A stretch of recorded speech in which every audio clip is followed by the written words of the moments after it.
প্রিয় দর্শক, আপনারা দেখছেন মিউজিক ইলেকট্রনিক্স টিপস। ফ্রেন্ডস, যদি আপনি এই টিউবলাইট খারাপ টিউবলাইট চেক করবেন, তো চেক করার আগে দুটো তারকে এমনিভাবে করুন, জয়েন্ট দিন। জয়েন্ট দেওয়ার পর একটা ছোট্ট কোনো জিনিস দিয়ে এইটাকে টেপ করে দিন, যেটা প্লাস আছে, কারেন্ট আছে, আর নয়তো দুটোকে ব্ল্যাক টেপ করুন, দুটো লাইনকে। এই সাইডে চলে আসুন, একটা সন্না নিন, এমনি এই সাইডটাকে খুঁচিয়ে হালকা করে টেনে এই মুখটাকে এমনি করে টেনে বার করে দিন। বার করার পর এর ভেতরে দেখুন যে এই হালকা করে এমনিভাবে লাইনটাকে টানলে দেখবেন এলইডি স্ট্রিপটা বেরিয়ে আসবে। পুরো স্ট্রিপটাকে বার করুন বাইরে। যখন আপনার হাতে এই পুরো এলইডি স্ট্রিপটা বেরিয়ে আসবে, তখন আপনি ছোট দুটো তার নিন, আর নয়তো এরকম আমার মতন বানিয়ে নিন। আমি দেখুন পুরনো যেটা এই মাল্টিমিটারের যে তার থাকে, পুরনো আমার কাছে তার ছিল, আমি মাইনাস প্লাস দুটো কর্ড এমনি চেঞ্জ করেছি, চেঞ্জ করে এইটাকে একত্র করে নিয়েছি, করে নিয়ে যাতে আমার এই এলইডিগুলো চেক করতে সুবিধা হয়।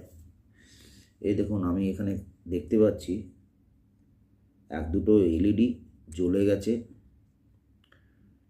কিছুটা ভেঙে গেছে, কিছুটা নষ্ট হয়ে গেছে। অনেক দিন জ্বলে জ্বলে দেখুন গরম হয়ে খারাপ হয়ে গেছে। আর এখানে লক্ষ্য করবেন, আমি দেখাচ্ছি বন্ধুরা, কিছু কিছু এলইডি দেখুন কালো কালো স্পট পড়ে গেছে। এই দেখুন এই জায়গাটা, এখানে দেখতে পাবেন কালো কালো স্পট। এর মধ্যে অনেক কটা জায়গায় এমনি কালো কালো স্পট আছে। তার মানে এলইডিগুলো লাস্টিং বেশি দিনের নেই, এলইডিগুলো ড্যামেজ হয়ে যাবে, খুব একটা ভালো না।